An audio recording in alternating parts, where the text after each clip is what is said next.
ano yung code na ginawa nila. Meron po kasi yung sikreto eh. Hindi po pwedeng, alam niyo yung mga, lahat ng mga naging successful, hindi isang araw nagising sila, successful na sila. Hindi po. Meron silang kinode. Meron silang tinatawag na coding. O meron silang mga sikretong ginawa. Okay? So, may mga pangyayari sa buhay nila. So, simulan po natin. Ayan na ating di-discuss. Una, okay, yan. Okay. Meron po silang tinatawag na, una po, the first code of success. Meron pong tinatawag na turning point. Turning point. Alright? So, ano yung turning point, Doc G? Ganito, pakita ko po sa inyo, So, meron po akong drawing. Ito po. Sana makita niyo yung drawing ko po, So, ito po ang drawing. Ang lahat po naman yung naging successful na tao, ganito po yung nangyari. Ganito po kasi yan eh. So, halimbawa po, ganito. Naglalakad po sila sa buhay, naglalakbay. Then, all of a sudden, napatigil sila. Tao po to, tao. Tayo po yan. Naglalakbay tayo sa buhay, then all of a sudden, bigla tayong napatigil. Tayo po yan. May mga tanong sa isipan natin. Okay? Ang tawag po dyan, pag tumigil ka sa paglalakbay mo, nasa turning point ka. Tumigil ka, tapos nag-iba ka ng direksyon, ang tawag po doon, turning point. Okay? So, paano ba nagkakaroon ng turning point? Ganito po. Alam niyo, lahat po ng naging successful na tao, dumaan sila doon. Naglalakbay, lakad. Hanggang isang araw, merong nangyari sa kanila at umiba sila ng landas. Ang tawag po doon, turning point. Okay? So, halimbawa po, magbigay ako ng halimbawa. Hindi ko alam kung kilala niyo si Jim Rohn. Wala na po si Jim Rohn, pero napakagaling niya pong speaker at mayaman po siya. Alam niyo kung anong turning point sa buhay niya? Sa US po siya. Isang araw po, merong nagpuntang bata sa kanya, nagtitinda ng cookies. Okay? Sabi nung bata, do you want to try this, sir? Tinanong niya po, ang sabi niya, okay, how much is that? Sabi po nung bata sa kanya, $5 only. You go, buy this and taste this. Alam niyo, natigilan si Jim Rohn. Because that time, wala siyang extra $5. Sabi niya, nakakaawa naman ako. Gusto kong tulungan yung bata. Napahiya ako. Ang sabi niya na lang sa bata, ganito, okay, marami na akong nabili kasi marami nang nagpuntang bata dito na nagbenta ng cookies. Pero sa totoo lang, walang nagpuntang bata doon. Ang problema ni Jim Rohn, wala siyang $5. So sabi niya sa sarili niya, ayaw ko nang maulit to. So mula noon, gumawa siya ng ibang hakbang hanggang sa yumaman siya. Ang tawag doon, turning point. Naisip niya, bakit $5 lang, wala akong extra pera? Turning point. Okay? So, pangalawa po, isa pang taong sikat, si Dan Lok. Isang araw po, galing po ng China si Dan Lok eh. Then, tumira sila sa Canada ng nanay niya. Nagiwalay po yung nanay-tatay niya eh. So, hanggang sa isang araw, umuwi po siya, galing school, umiyak ang nanay niya. Sobrang problemado nung nanay niya. Ang sabi niya, bakit? Kasi ang tatay niya pala sa Hong Kong, na-bankrupt. So, hindi na sila pwedeng padala ng pera. So nakita niya kung gaano ka-worried yung nanay niya. Sobrang lungkot, depressed. Sabi ni Dan Lok sa sarili niya, hindi na mangyayari ulit to sa nanay ko. Hindi na siya mamroblema ulit financially. Magiging successful kami. Turning point sa buhay niya. Doon siya nagbago ng desisyon. Kailangan yumaman kami para hindi na maging ganun kalungkot si nanay ko. Turning point. Okay? So, another example po. Another example. Kung hindi ko alam kung kilala niyo po si Mel Robbins, pasensya naman sa mga pangalan puro kasi mga napapanood ko po sila. Si Mel Robbins po, magaling po siya speaker ngayon, mayaman na rin po siya. Isang araw, umaga. So, parang wala na siyang pag-asa sa buhay eh. Hindi nababago ang buhay nila and all that. Isang araw, nagising siya, sabi niya, hindi pwede to. Hindi pwedeng, I will waste my life, matatapos ang isang lifetime ko, na wala akong gagawing pagbabago. So, ginawa niya, itinayo niya yung sarili niya, binigay niya ng motivation, ng pag-asa, then nagsimula siyang magbasa hanggang sa naging speaker siya. Ang tawag po doon, turning point. Okay? So, let me give my personal example. Turning point sa buhay ni Doc G. Ako po yung nagturo sa Banas. public school. Then lumuwas, nagtrabaho doon. Then nagtrabaho sa private. Principal na po ako noon, mga 5 years ago. 5 years ago. Meron po akong, yung pastor namin, tsaka yung wife niya, matagal po kami hindi nagkita. Napunta sila sa US. Pag-uwi nila, i-enroll yung mga anak niya. So, sa amin sila nagpunta sa Asia, nung di pa ako nagre-resign. Nakita kami, 20 years kami di nakita po, 20 years. Tapos napunta siya sa school, nakita niya ako, sabi niya, doc ka na pala ngayon, sabi niya. Siguro ang yaman mo na, siguro ang dami mo ng pera sa bangko, siguro ang dami mo ng investment. Yun ang sakto sinabi ng asawa ng pastor namin. Siguro ang yaman mo na, siguro ang dami mo ng pera sa bangko, siguro ang dami mo ng investment. But natigilan ako. Kasi lahat ng sinabi niya, wala ako. Principal na ako, Single. Principal, doctor. Pero wala akong pera sa bangko, wala akong investment, wala akong maraming pera. Ang tawag ko doon, turning point. Sabi ko, nakakaya pala. Nakakaya man sabihin na wala akong pera. So sinabi ko sa sarili ko, hindi na ito mauulit. Isa pang halimbawa po. Bago po ako mag-principal, sabi nung president namin, may-ari ng school, kailangan mag-iba ako ng costume. Kasi principal na ako eh. So kailangan, sabi niya, pagpasok pa lang sa gate, alam na G, na ikaw ang principal. So that means I need to buy clothes and all that.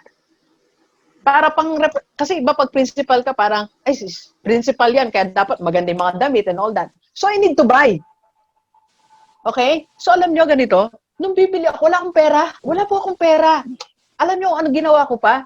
Kailangan ko pang mag-loan para makabili ako ng damit. Sabi ko, parang hindi siya tama. So, turning point.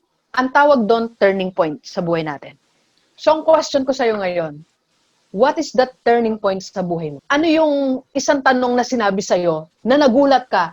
Oo nga no.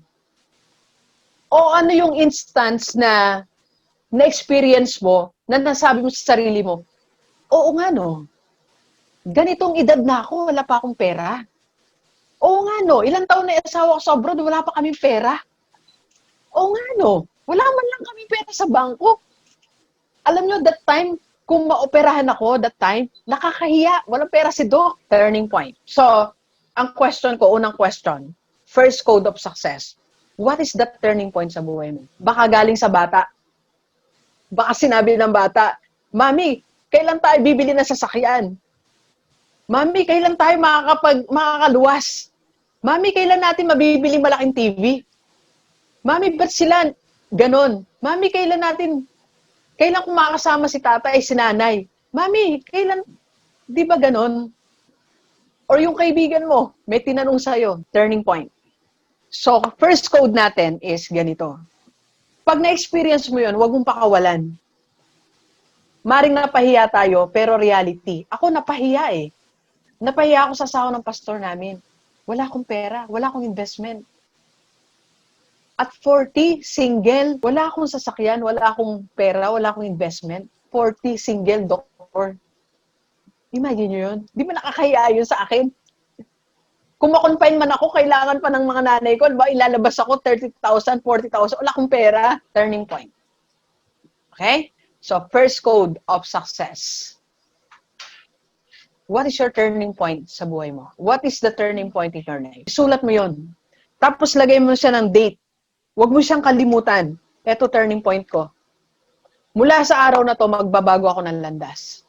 This is my turning point in my life. Alright? So, naglalakad ka, eto ka, natigilan ka, mag-change ka ng direction. Baka hanggang ngayon, may bisyo ka pa rin. Hello? May edad na tayo, nagbibisyo pa rin tayo, nakakahiya. Di ba? May mga anak na tayo eh, may bisyo pa tayo eh. Di ba? Anong na natin, meron pa tayong iniisip na kasalanan eh. Turning point sa buhay natin. First code of success. Okay? Alright? So, yun po, number 2. Alam nyo, kaya ngayon, sabi ko nga, salamat sa Panginoon. Kasi, yung time na, kaya alam nyo ganito eh, pag meron kang nakausap na tao, minsan ginagamit ni Lord yun para mabago tayo. Kaya merong tanong na naririnig tayo, nababasa tayo, natitigilan tayo. bigla tayong mapapaisip. Pinadala ni Lord yun para mag-isip tayo. Ako alam ko yung asawa ng pastor namin, pinadala ni Lord yun eh. Para matigilan ako, para matauhan ako. Natatanda pala ako na wala akong pera, wala akong investment, wala akong negosyo. Paano ako? Kasi I'm single eh. Dok, wala pa akong turning point. Huwag mo na hintayin ang turning point. Ito ang turning point mo. Okay? This is the moment na kailangan mong magdesisyon, baguhin ang nilalakbay mo. Okay? Second turning point natin sa buhay. Okay? Second, first kanina, the turning point. Second, the replacement. Okay? The replacement of the things that we are doing. Lahat po ng mga successful na tao, merong tinatawag na replacement. Okay? Merong ipinalit sa luma. Halimbawa po, balikan natin example ko kanina, si Jim Rohn. Si Jim Rohn po, matinong tao po siya. Kasi alam nyo, minsan pagka matino tayo, wala tayong bisyo, nagtatrabaho tayo, akala natin okay na yun eh. Dok, okay naman ako eh. Nagtatrabaho naman ako eh. Hindi porke may trabaho ka, okay na yung buhay mo. Dok, ano naman ako eh. Hindi naman ako magastos eh. Hindi porke hindi ka magastos, okay na yung buhay mo.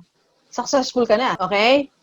So, anong ginawa po ni Jim Rohn? Ang ginawa po ni Jim Rohn ganito, okay? Si Jim Rohn, maayos po siyang tao. So, dahil dumating yung turning point sa buhay niya na kahit $5 lang, wala siyang extra pera. Alam niyo, siguro napakasakit sa buhay nun eh. Yung wala kang extra $5, may mangingi sa yung bata, hindi mo bigyan. That's painful. So, alam mo, ito po yung ginawa niya, the replacement. So, hindi ba niya po yung taong kausap niya. So, ang ginawa niya po, nagpa-mentor siya. Umanap siya ng mentor niya. Umanap siya ng taong tutulungan siya para magbago ang buhay niya. Si Grant Cardone po, billionaire. Lagi ko itong binabanggit. Meron siya replacement. Mula sa pagiging addict, nagkaroon siya ng self-learning. Dati pong addict si Grant Cardone. Pero ngayon, billionaire na siya. Pinalitan niya yung ginagawa niya. Pinalitan niya yung mga barkada and all that nonsense things to learning. Manny Pacquiao. Si Manny Pacquiao, matino po yan. Mula nung simula. Pero tingin niya may kulang. So, nagpalit siya ng trainer. Kumuha siya ng international trainer. The replacement. Okay? So, ano yung ginagawa mo ngayon na kailangan mong palitan para tayo maging successful? That's the second code of success. Ulitin ko po yung ginagawa mo ngayon na kailangan niya ng kapalit. Halimbawa, ito po, naglagay ako dito, Netflix. Okay? So, ano yung dapat mong ipalit sa Netflix? Sobrang kwento sa kapitbahay.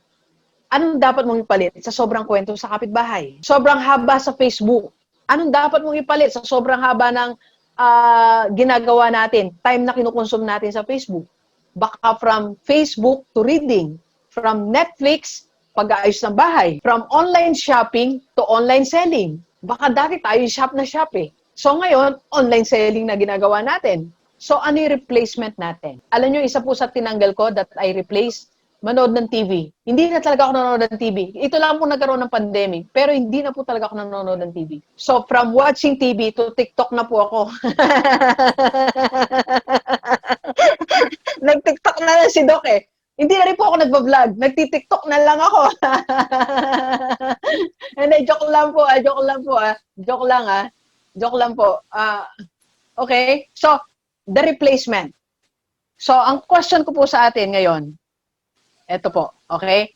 Ano yung tatlong mong ginagawa ngayon? Tatlong ginagawa na kailangan ng kapalit. So, kung gusto mo magsulat ngayon, okay lang. O kaya naman, kung gusto mong, sa isipan mo na lang, ano kaya yung tatlo kong ginagawa na kailangan kong palitan? Alam mo, kahit na hindi sa ginagawa, kahit sa salita eh. Di ba? Paano tayo makipag-deal sa mahal natin sa buhay? Minsan, laging may ulo natin, mas mabait pa tayo sa ibang tao, doon ako nagtataka eh.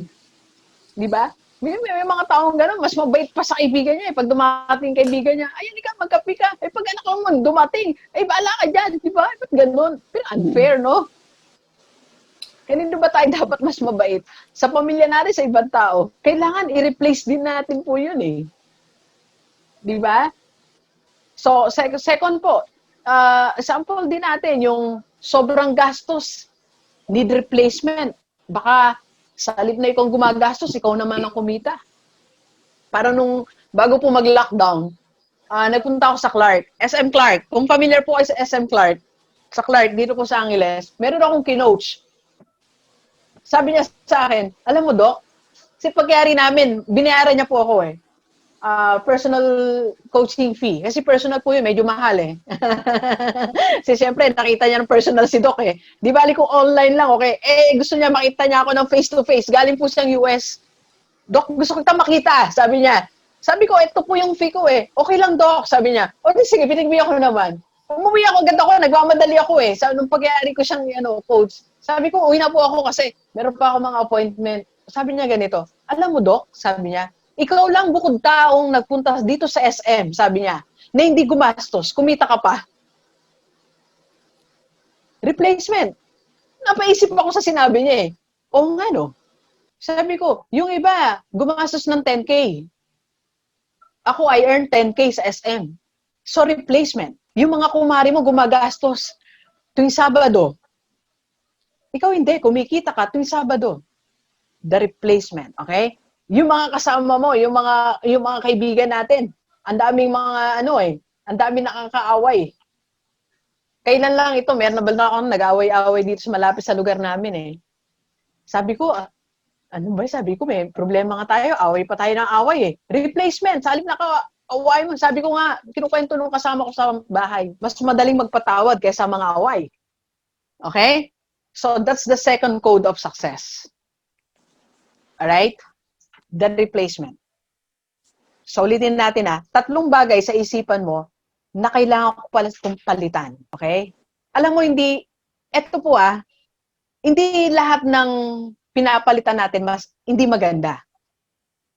Sabi ko nga, sometimes, nung misang kakwentuhan ko po si Ma'am Joyce, sometimes we have to give up good things to have better life. For example po, ako nagkaroon ng replacement eh. Principal po ako, tama? Good life. But it's not a better life. Give up ko siya para magkaroon ako ng better life. And this is a better life. Kasi yung ginagawa ko, gusto ko, masaya ko. And at the same time, I'm earning more. Kasi as a principal po, kahit anong gawin ko, yung sweldo ko, kahit mag-tumbling ako, kahit mag-TikTok po ako. So, give up ko siya. Halimbawa pa po nang give up ko, gardening. Nag-garden po ako dito sa garden nung isa kong kaibigan, naririnig nyo lagi sa YouTube ko yun eh, sa live si Mama Marivi. Dati ko po kapitbahay kasi yun. Ngayon, nasa US na, doon na siya nagtatrabaho. Alam niyo po, ang ganda rin ng ginawa ni Mama. Ano po namin yun eh, din namin yun dati sa Asia. Give up niya yung good life dito para magkaroon ng better life sa US.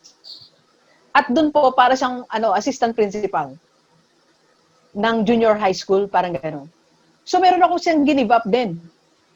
Gardening is good, di ba? So, bungkal-bungkal. Alam mo ba, dumating ako sa point na bungkal ako ng bungkal ng lupa kasi wala man ako masyadong barkada nung time na yun eh. Pero give up ko. Nag-vlog ako. And that's better. Okay? So, ikaklaro ko lang po. Yung nire-replace natin, minsan hindi naman masama. Good. But we have to give up what is good to have better things in life. Right? Minsan kahit kaibigan natin, good naman yan, di ba? Pero kailangan give up mo rin kaibigan mo eh. Kasi masyado siya magastos eh. Tingnan natin sa buhay natin, ano ba dito yung dapat kong i-give up, i-replace para maging better ang buhay ko.